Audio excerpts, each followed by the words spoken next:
Good evening, and tonight we look back at the best of Philippine sports in the year 2023. Hello, I'm Boom Gonzalez, and we are joined by Alyssa Valdez, Gervacio, the man, the legend, Jett Manuel. Happy New Year, sports fans. Happy New Year, partners. Sa lahat ng kasama natin dito, katabi ko pa to. Yeah. Katabi ko pa to. I was paid to say that. Okay. I'll take that na lang. I take the money tonight. Okay. Good to see everyone. Yes. And there's so many things that happened in 2023. Let's start first with basketball. Let's segmentize it by sports, and let's start with basketball. Alyssa, I'll start with you. I had a great experience watching the FIBA World Cup with you, beside you. Remember one of those games? But most of those games, you were in the front row. I was at the I back. know, courtside. But there was, yes. Minsan, sinamahan niya Diba? kaming mga ordinaryong tao. Loko lang. No, but tell me about that experience, being in front of a great international competition like that. You know what? Honestly, ang dami ko natutunan kay Boom. that first game I watched against Gilas and Angola, was it? Angola. yata, or So something, yeah? Boom was trying to explain to me some of the basketball I was taking advantage of rules in FIBA. Kasi syempre iba yung Ay, rules right, in yes. other Gotcha, yeah, right. international competition. But kidding aside, the experience was amazing talaga. I get to, it's more than just watching the players. As an athlete, that's what I enjoy the most. I get to be motivated again to be better because of them. Kasi Gotcha. seeing them in World front of class me, na yun. elite World class, athlete. And beside you, I mean, front- and Carmelo beside Anthony. around explaining to me what will happen. Literally, Carmelo was just like trying to call out the plays Right. Oh, of wow. the So I was trying to ask, what was that again? Coaching. Wala, you will not get that from Carmelo. You will get that from Boom. I agree. But definitely, as an athlete, I really enjoyed it. That's one of the things na I'd say nag-push sa akin last year to be a better professional Interesting. volleyball player. I think same sentiments kami. Me naman, as a former basketball player, seeing them perform, beyond like, si athletes tayo, pero as a player mismo, Yes. the level of basketball that I was able to see, or the whole Philippines, the Filipino crowd, we were all able to see. I think that's what got me. Like, I just wanted to watch one game live. I forgot na. Diba? Okay. Pero Yeah. again, be a front row. Kasi sabi ko lang. I you wanted had to to watch, see but I everything had to now. see. I had to see the next game. I had to see the Right, championship. I had to see right. another game because Yes. grabe, it's just inspiring talaga. Parang that's the level of basketball that's out there in the world. And now that the four of us are involved in production, in some shape or form, pati yun, di ba? Napakaganda ng production Yes, of the whole thing. Now, we did not get the original goal dun sa FIBA World Cup. But in the Asian Games, Oh, which yes. obviously, Yeah. yan ang Yep. unang-una natin goal talaga to be the supreme basketball superpower in Asia. We got to go there, Z. That I was mean, amazing. after Incredible. 60 long years, we finally got a gold in the Asian Games, and it had to be retrieved all the way from China, which also meant so many things in so many other facets of Hostile Philippines. territory. Exactly. So From a sporting yeah, standpoint, yes, exactly. So, I mean, it was a big deal because year after year, tournament after tournament, the whole Philippines is basically a basketball nation. And for us to finally get a gold medal at that level means so much to every athlete, every sporting fan. There were a lot of dramas before going to the Asian Games Oh, in yes. terms of the lineup, Yes. the Oh, players, yes. the last minute Last minute changes, preparation. and it was all worth it. Correct. I Pero remember think watching it on TV. Pero yung maganda rin dun, another angle to that, is na last minute na nga, pero all the players that were put in there, I mean, these are idols. Yes, Diba? I Justin was there. Yung mga idols natin na naglaro ng league na yun, ng format na yun, they all represented the Philippines well. I think that's what contributed it. Parang iba talaga. I mean, we can all say na iba talaga pag Pilipinas yung nasa chest. And I remember saying it on the show, The Game, that because of the obsession for the FIBA World Cup, nakalimutan din ng tao na the real goal originally, just like in volleyball, was to be first, the best in Asia muna. Gotcha. And then we go to the Worlds. No? So that was a great moment. But locally also, big basketball news, obviously, from a local standpoint. What stands out? Let's say in the UAP, Jett, you covered the UAP. We both covered a lot of the UAP, and the UAP season, the men's basketball UAP season this year has been crazy. You know, LaSalle winning it, the way they won it against UP. With your brother. With my pwede brother. mo sabihin yun. Yeah, so it hurts and it doesn't hurt at the same time. Because it was against, para doon sa mga hindi nakakaalam, it was against your school. Yes, my former of course. school, UP. But I think, you know, this year, this season that we all witnessed, parang it raised the bar again for college basketball, how competitive it is now. The players that we're churning out on the basketball standpoint, collegiate pa lang sila. Di ko na maintindihan kung paano silang collegiate athletes. So I think that's what this year gave to us, and that season, the men's basketball season, one of the best seasons. I think I say that every year, but I think that's just a testament to how much it's packet.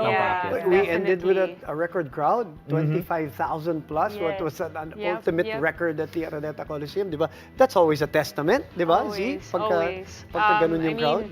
If we're just talking about filling up stadiums, I mean, I think Alyssa would also better. We will get to that. We'll get to that later. But speaking of growth in collegiate basketball, over naman to the women's division. Yes. A lot of dark horses, new teams rising, breaking through, talking about UP.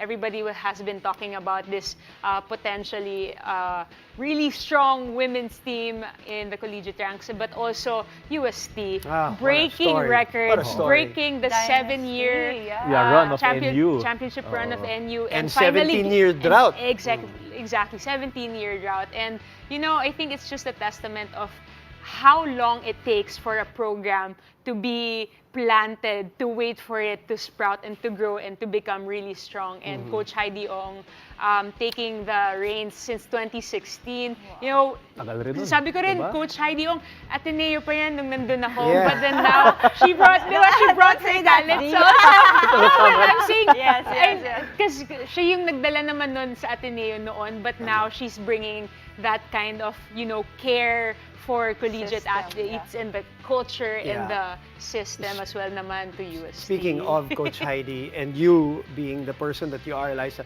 I love how gracious she was, and she said, it's all a testament to NU, raising the bar for 7 straight years. And now sila yung naging standard, yung NU. Sila yung kailangan talunin, and that's what they did via a comeback, down 15 points. Exactly. At the very last minute. The whole story, I mean, the fact that they extended the series to a Game 3 just meant, you know, the level is definitely rising for collegiate women's basketball. Ang ganda ng series. Ang ganda pa ng series. I think all basketball games extended their series this year. You're right. That's a good point. Right. It's a great point. Yeah. There's one personal story, of course, of an individual that was also a great story in the year 2023. L.A. Tenorio coming back, recovering from cancer, being cancer-free. I mean, you were there. You visited him. I did in Singapore also. a couple of times. How was that? And it was a tremendous experience. It's humbling. It's the guy is an inspiration. Yes. Just to see his spirit while he was battling it, while he was undergoing treatments. To me, may deeper meaning yung mga ganyan. Yung parang, anong irereklamo ko? Diba? So mga ganun with everything that he's going through. And then to return to basketball. Oh, yes. To be cancer-free is one thing, and then to return to basketball. to the PBA pa. To the PBA. I think it's well deserving. I mean, if anyone, from my personal relationship with Kuya Eli, if anyone deserves to be coming back from cancer and returning to basketball, the sport that he loves, Eli Tenorio talaga. It's, di ba, ang dami niyang label eh. Di ba, Iron Man, or di ba, MVP, Tiniente, pero yung the label na you're cancer-free is... wow. It is fast. When you see it like that, that's my takeaway. And we did a special on the game, and we did it in his house, where he was very open, he was very vulnerable. That was a great moment. Shout out to LA, maraming salamat, and congratulations on all the success also of everybody that we mentioned for 2023. In the meantime, okay, Alice, after the break, we continue the best of sports in 2023, and this time, we all go to the volleyball court. So keep it here. You're watching The Game.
special New Year celebration on the game with Alyssa Valdez, Gervacio, and Jett Manuel. And earlier we talked about some of the biggest moments in hoops in 2023. Lipat naman tayo ngayon sa sport ng volleyball, which is just a tremendous year for volleyball. And when we asked the three of you just your thoughts about the biggest moment, you all pointed out, well, there's several moments, pero the biggest would be the one that happened most biggest recently. crowd. It was the biggest crowd. The biggest. Diba? Biggest Yes. volleyball crowd.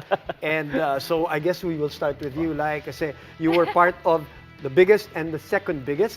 Oh, different endings. Wow. Both historic. In the same same venue. Both historic.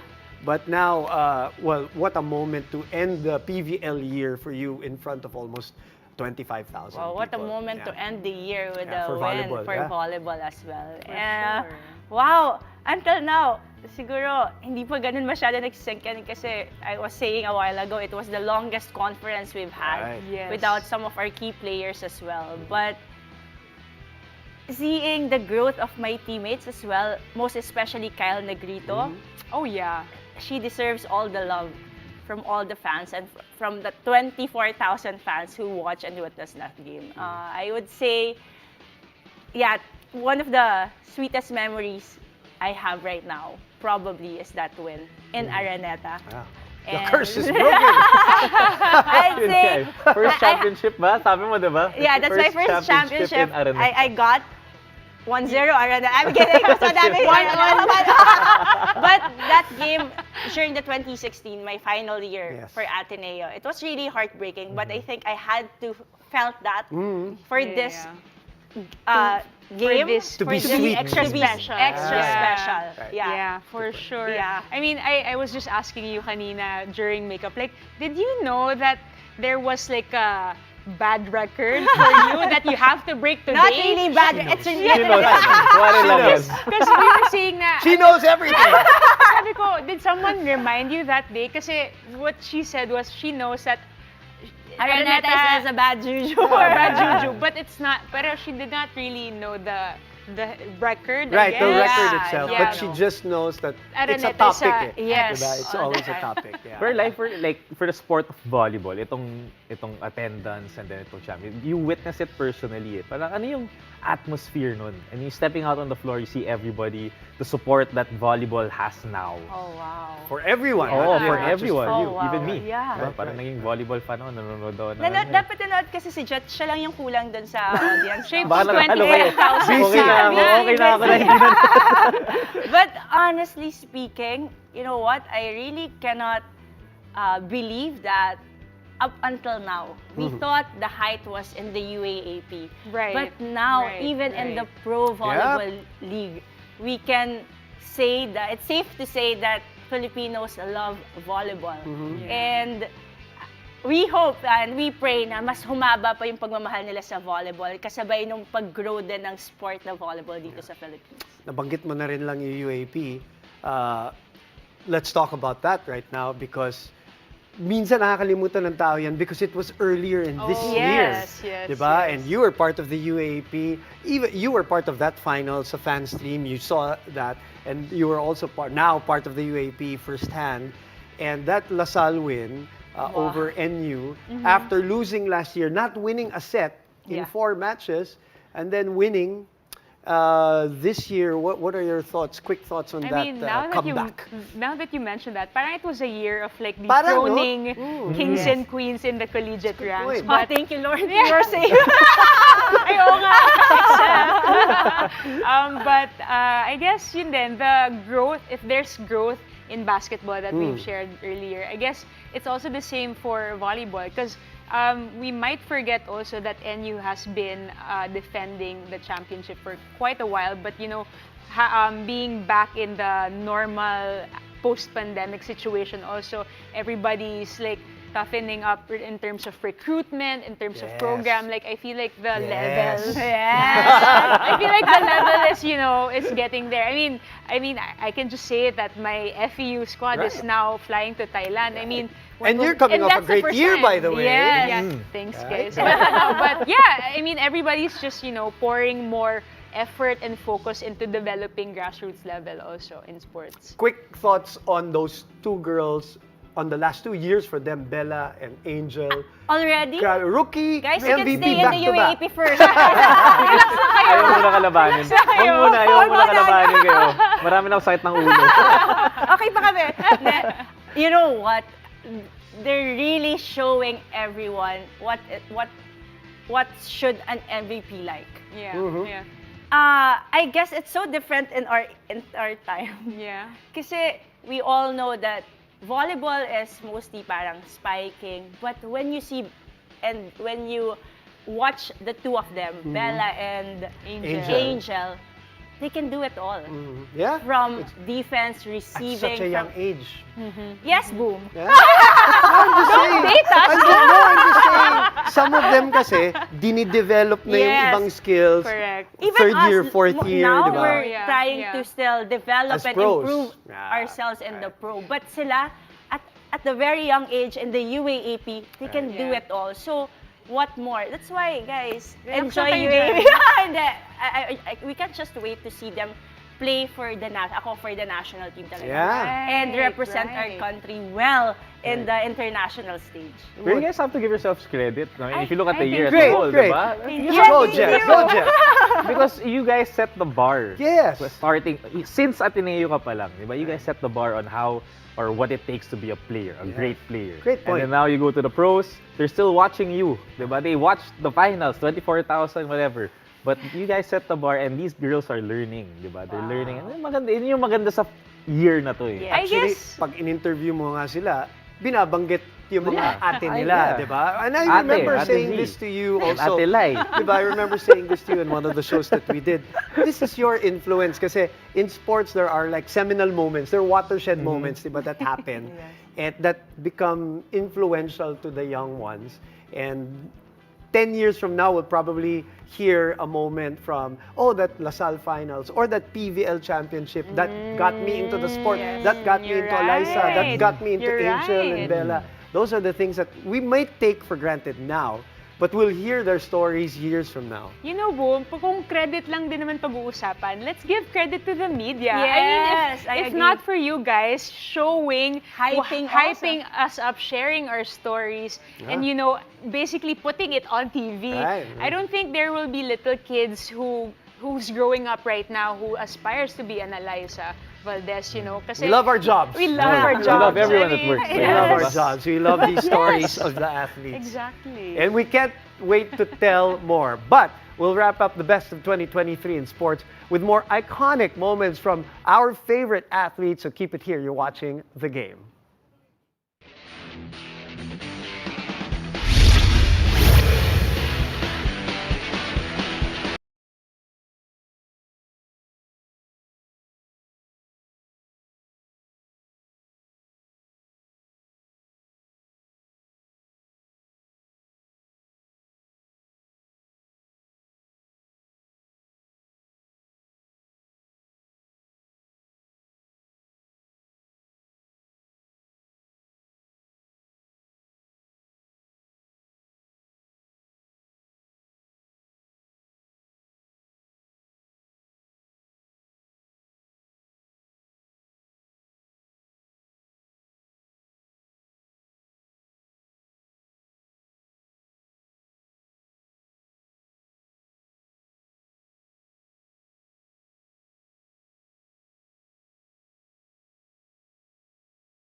watching our special New Year's episode, counting down the biggest moments in Philippine sports of 2023. And earlier, you guys, well, we all touched on the Asian Games and the participation and the winning of the gold in basketball.